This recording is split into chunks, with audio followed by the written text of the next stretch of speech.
Hi, everybody. Thank you so much for joining us this morning. This is a GCP Online Meetup. I think this is episode 54. My name is Yuri Grinshteyn. I'm a cloud customer engineer here at Google. I'm joined by Jay. I'm also cloud customer engineer here at Google. Hi, everyone. Awesome. Thanks so much for being here. And finally, we have Dave Payne from Elastifile. Hey, everybody. Nice to be here with you guys. Thanks for the invite. Yeah, we're super excited to have you. Some of the conversations that I often have with my customers are about like taking some of those more traditional enterprisey things to the cloud, and things that have to do with data are always a problem, right? Folks very often ask me like, hey, we have this giant filer on premises that has a ton of data in it. What do we do with that? And for smaller workloads, our answer has always been, hey, there's a single node filer you can stand up from Cloud Launcher, right? And then the question is, well, that's great, but I'm probably gonna need like 400 of those. And we're really, I think, don't necessarily have a great answer for that problem today. Jay, are you seeing the same thing? All the time. And, you know, just have to do this little routine where we try to engineer around it and maybe find a solution, but. Yeah, exactly. Engineering around is sort of the best that we can come up with today. So that's why we asked Dave from Elastifile to come on today and kind of talk about how they have actually solved this problem. So maybe first tell us what you do at Elastifile. Sure.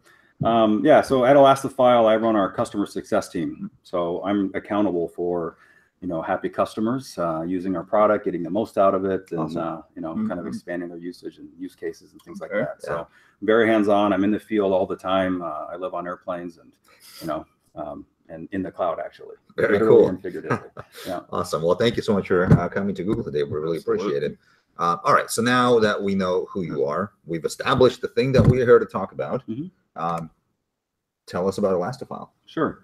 Well, I think that's a great intro to the problem that we're looking to solve. And I think at Elastifile, what we're really trying to do is meet our customer in their business right where they are and help them start their journey towards wherever it's going next. And often the ideal journey is pretty far off from what their current reality is. And so you hit the nail on the head. Things like, you know, NAS and storage and those types of things, they're fairly difficult to refactor and transform to get in cloud. So what we did is we solved for several of those problems. I would say the mobility of data from on-prem to cloud, the accessibility and compatibility of data in cloud. So I can just turn it on and make it work. And then lastly, kind of the performance and then like the enterprise feature set that needs to go around that. So you take example of the single node filer, it's a great solution up until you hit things like, I need to get lots of capacity or lots of performance, or I need more enterprise features that integrate like I'm used to with really mature enterprise storage products on-prem. So we aim to take that to the next level. If you've kind of graduated out of, say, the training wheels on single node filer, step into Elastifile. Cool. And it isn't just NAS, by the way. NAS is how we present our product. But on-prem storage, whether it's NAS or SAN or any other permutation of that, eventually trickles up and presents as a file in almost every case. Yeah, absolutely. And so we created a file product that can not only do NAS workloads, but even traditional block-like workloads that need performance and transaction and the like. A file is a file to us, and so we can solve for all of that. And so it really looks like a kind of a big storage consolidation play that can run natively in cloud. Okay. So that's the last mile that we really covered, is how do we do this single click and super easy in Google. All right. Yeah, great segue. Cool. How do you do it in Google Cloud? All right. Well, let me show you where we're at. I'll take you through a couple visuals of it, and then we'll just show you live, because this is GCP Live, right? That's right. So the first thing is, if you get a little bit petered out and bored on the call, just jump right on to open your Google search engine, search for Google Cloud Launcher Elastifile, and you'll pop up right to this web page here. This site is actually just went live within the last week or so. And so you can just click the button, launch on Compute Engine. And if you have a project already set up in GCP, that's going to launch, give it a name, hit deploy, and a couple screens later, you are actually running a live file system in Google Cloud.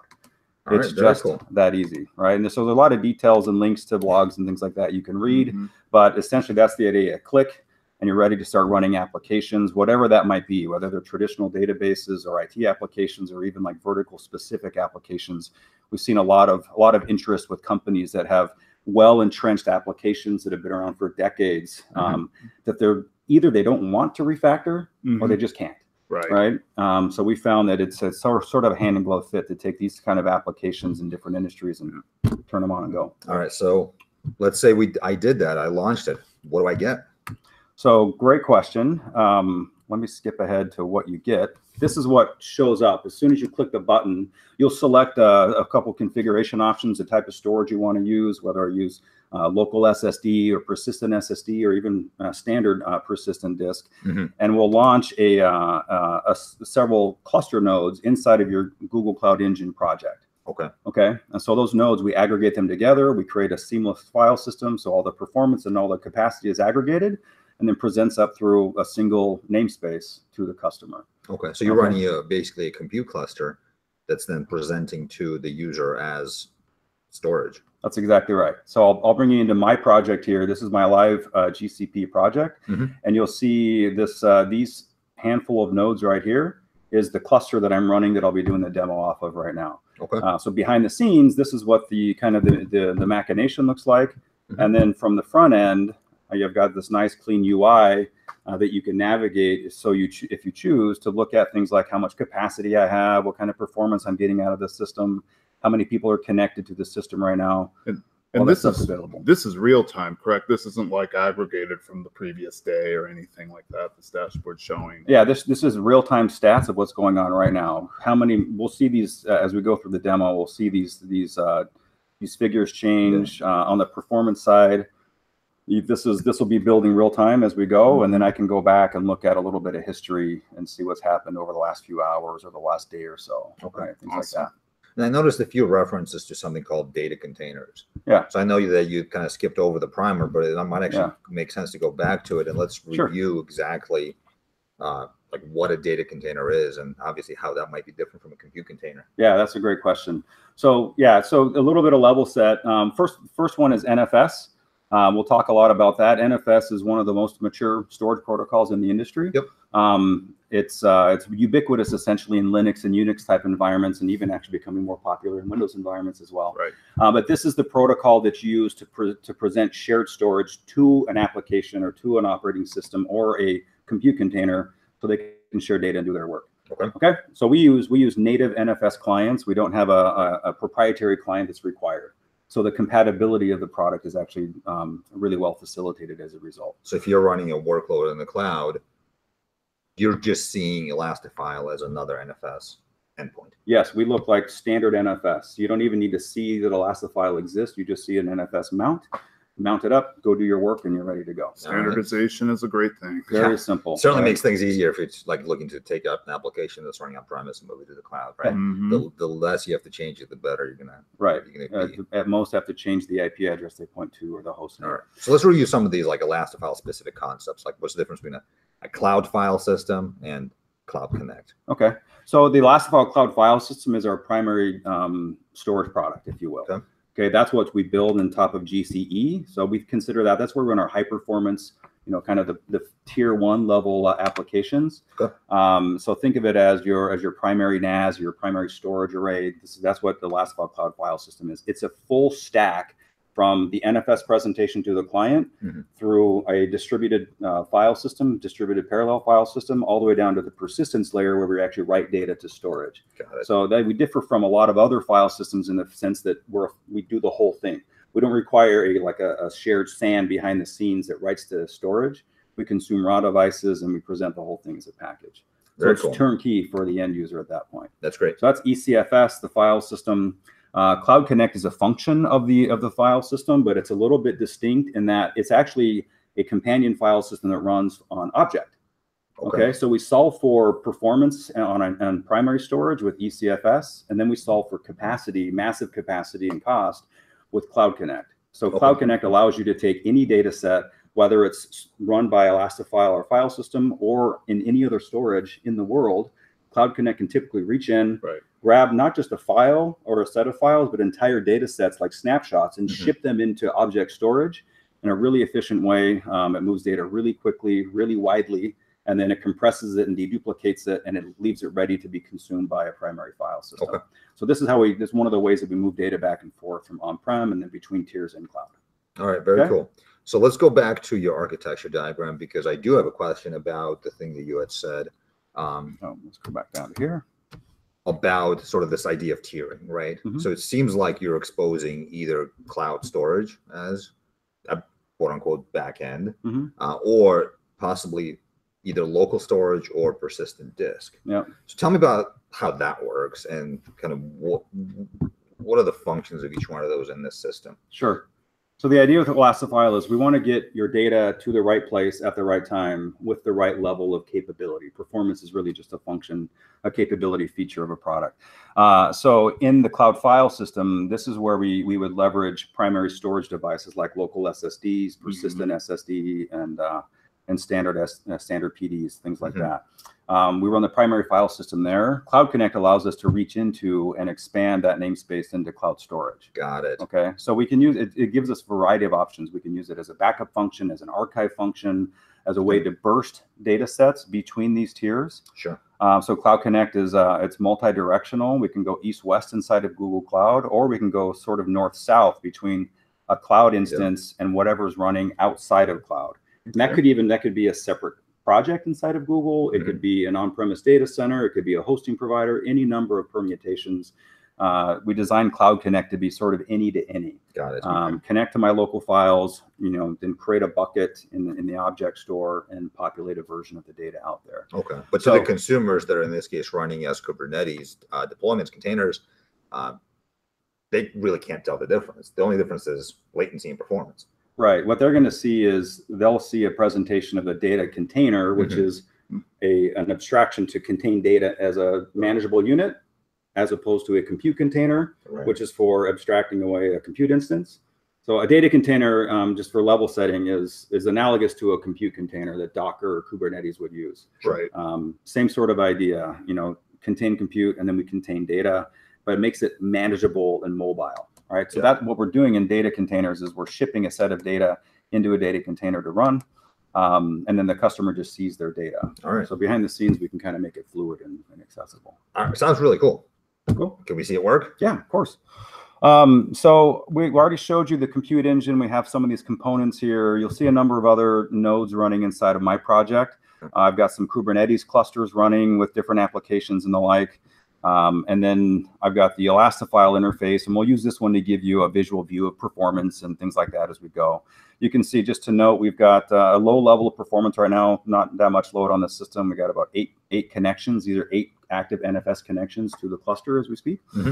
And then we've got some applications running. So if I scroll back to here, anyway, this is kind of the view. We've got Elastifile running on GCE. We've got a few Kubernetes clusters accessing that, and then applications tying to that one. So the first one I stood up is sort of a generic IT type application, a web server, WordPress, right? Sure. I host blogs and websites, and most of the things you hit are actually WordPress behind the scenes. But WordPress fits that category of a traditional IT application that has constraints that make it a little difficult to move into cloud. It's used to things like NFS for shared storage, for example. It needs like lots of unstructured file access, and it uses the hierarchical system of folders and files and those hierarchies to organize itself. And then to make it even more difficult, it's got a structured database like MySQL that it uses to handle a lot of its own metadata. So not that you can't do those things in cloud, you can, but to do them right out of the box in a way that it expects takes time. And it's right. So what we did with this is we install the WordPress here. We'll show you that a little bit. So I've got, let me clear the screen up, and we'll show, we got Kubernetes running on this machine here. So you've got a WordPress deployment in Kubernetes running. So deployment means I've got a kind of a superset of pods and containers. So WordPress is defined. I can scale that out to as many as I need. I've got one that's running MySQL. And then what we have here is the Elastifile provisioner. Okay, so the Elastifile provisioner is actually a plugin that you can load straight into your Kubernetes deployment, whether that's on-prem, one you set up on your own, or right in GKE. You can plug this in, and this gives the ability to connect to our API to automatically create and provision data containers to be associated with your compute containers. Okay. And where does one go to get this provisioner? Great question. So if you just go to Google, search for Elastifile GitHub, and you'll come right out to the page. This is openly accessible. You can go in and do a git clone and just grab the provisioner, follow the steps, and this thing will deploy right in your project.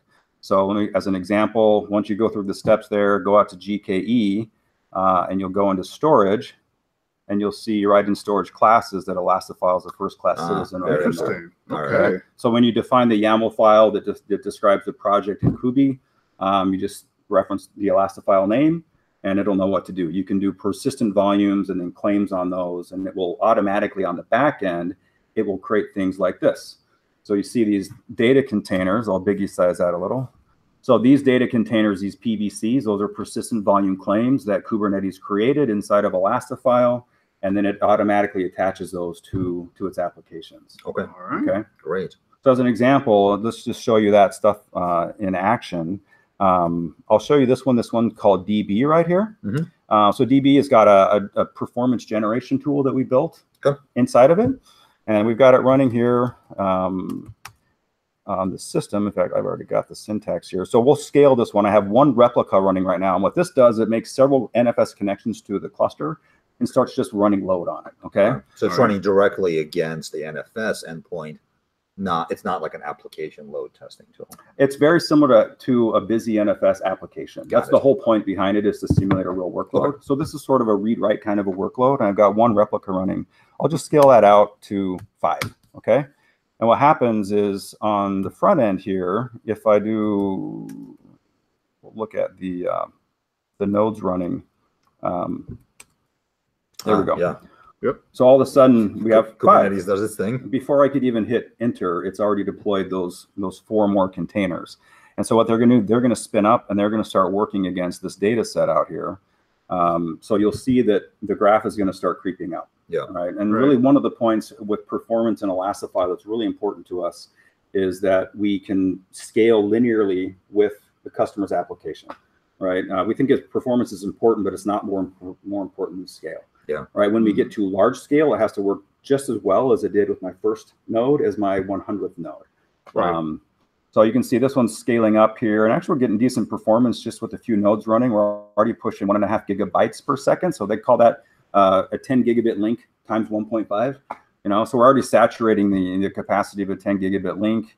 If I kick that thing up a little bit, you know, You're just gonna keep going. I'm just gonna keep Brave going. man. I'm gonna keep going. Let's go to 12. Oh wow. Okay. All We're right. going all in, and we'll see what we got for pods. Sure enough. There's one that we caught it in time. One was getting created. Yeah. The rest are out there already. Okay. This is going to get busy, and just for the sake of time, you'll see that starting to creep. So the one thing that's actually catching my eye here, if you go back to that dashboard for a second, While we're doing that, I'm going to go to 22. you're just going to keep going. All right. So we're seeing the latency metric, right? And obviously latency, if you're doing any kind of real interaction with the file system, is super important. Yeah. Mhm. So I'll admit, I don't know a ton about NAS, right? 2.7 milliseconds seems low to me. Yeah. No, right now it just went up to 5. It'll, imagine it'll sort of stabilize around that number, but we're talking like a handful of milliseconds latency on an NFS endpoint. How does that compare to like what the customers are expecting when they're running, enterprise grade storage on premise? Yeah, that's Tesla speed. Okay. For NAS, it's actually really fast. A lot of NAS workloads tend to be throughput oriented. Sure. So they really don't care about latency all that much. Okay. So good in NAS land on-prem is 10, 20 milliseconds 10, is 20. fine. Okay. It's when you get to transactional workloads at low latency really matters, right? And so even, 1 to 3 milliseconds like we're seeing right here is actually pretty decent for transactional workloads.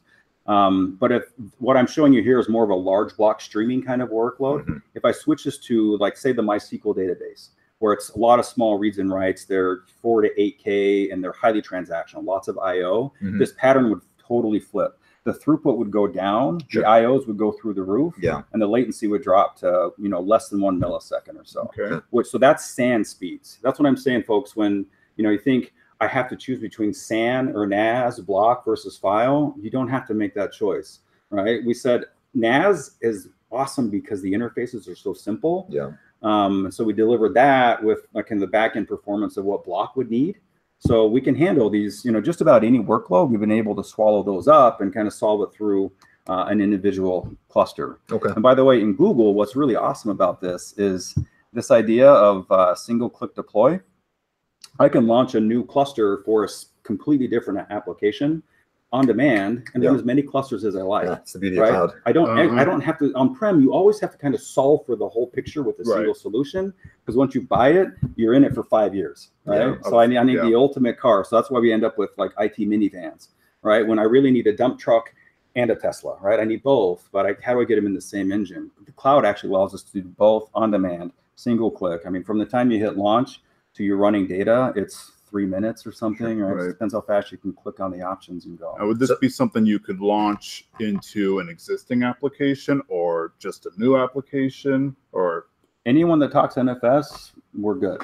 That's so amazing. You push the button and go, that's going to pop up in here, and you'll be able to immediately, jump in from your command line and mount NFS. However it consumes it, you'll be able to access it. So somebody watching right now really wants to load an NFS solution into the cloud on their existing workloads. They could just do it right today. They can do it while they're watching us. Maybe someone on chat can take a screenshot of the cluster they've already deployed while we've been talking.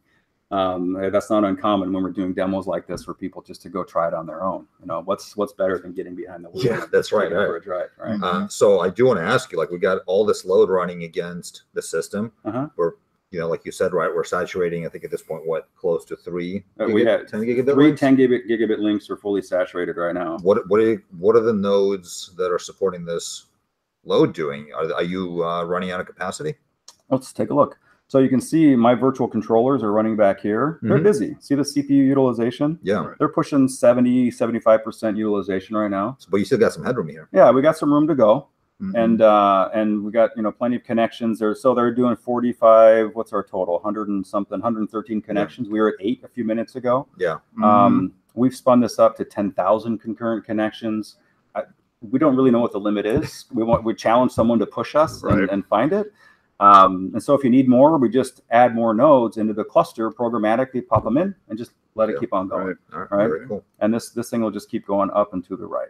All right. So we've covered some of the basics, right? You've shown us kind of how the cluster is stood up, how it's using either local storage or cloud storage as like its back end. You've shown us the kind of performance you can get out of it. Show us what you can actually, like, how you can actually use this. Yeah.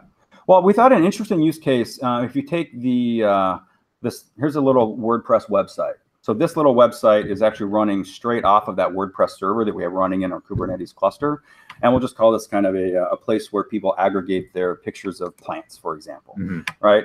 But why we picked this one was it's a bunch of unstructured files. It's lots of pictures. And it's something that's maybe typical out there. Maybe there's a bunch of botanists or agronomists that are uploading categorizations of English ivy versus poison ivy versus whatever. I mean, everyone wants to know, if I see a plant in my yard, is it lovely? Is it evil? Or I'm going to go to jail for having it in my property, right?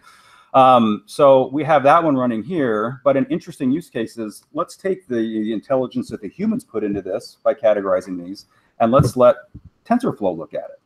Okay, so since I'm running a shared file system with Elastifile, it's super easy Kubernetes provisioning plugin to take the same data set and just expose it to TensorFlow. Right. I'm literally not moving data. I'm not making, I'm not duplicating anything. There's nothing to provision. I made the same NFS connection to a Kubernetes cluster running TensorFlow, which is this one here. And it popped into that same data set from WordPress, and it learned what those are, and then it categorized it in this beautiful little sprite flow here. So you can see I've got sunflowers and daisies and dandelions and all that.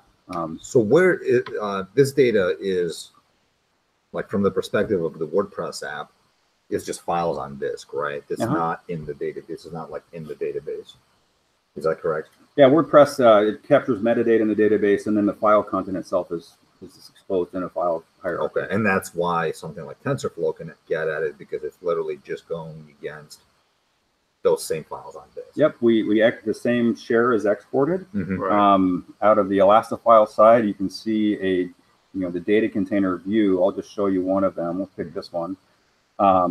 There's an export defined, and if you know NFS language, this will all be familiar to you. We've exported the directory, right? It's got user permissions. It's exported as root. I do know that 755 is not what you might call secure, though. Yeah, well, we won't get into that one, but you know, user mappings and the like. So it's exported, and anyone who's got a you know, a client, I'll show you just one that I know would connect in. If I do show mount -e, this is NFS language, 10.128.0.7. That's going to show me NFS style, the exports that are available for me to mount from this client. And that IP address is basically the IP address. Yeah, it's a load balanced client IP address of our cluster. So it can be an IP, it could be a host name, however you want to resolve that name to connect into the resource. Right. You would use that to get there. But just like you said, this is all standard NFS. I'm not learning something completely new in order to use Elastifile. You could have gone to sleep in 1999, woken up today, and you're like, I'm back home. Nothing changed in my world, right? Standard NFS. And if I wanted to mount that, it's easy. I'll just do it, right? Make directory. We'll call this one WP SQL1, and then we'll mount.